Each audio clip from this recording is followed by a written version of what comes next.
Namara para mga barkada. Pagkatapos ba ng heavy workout mo, or long run, or speed run mo, nakakapag-recover ka ba agad? O nakaka-recover ba agad ang iyong katawan? Ilang araw ka ba nagpapahinga bago ka ulit makatakbo?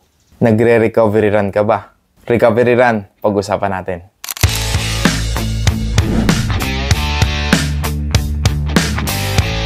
Usually, ginagawa ang recovery run pagkatapos ng matinding ehersisyo or kung galing kang race.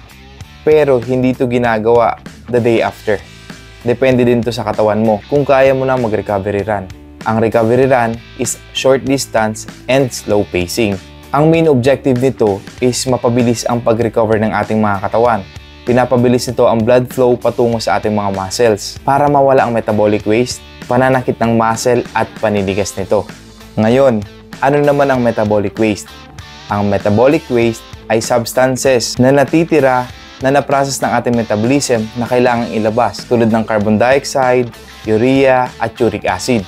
Kailangan itong ilabas kasi hindi na ito magagamit. Kaya minsan nararamdaman mo, di ba? Masakit yung muscles mo, masakit yung joints mo. Ang urea is breakdown ng protein na waste product ng ating liver na kailangan talaga nating ilabas. Kaya kung gusto mo agad makabalik sa iyong exercise, sa iyong pagtakbo na mas mabilis, mag-recovery run ka. So paano? Sana sa susunod na takbo, kasama ko na kayo. Namara para!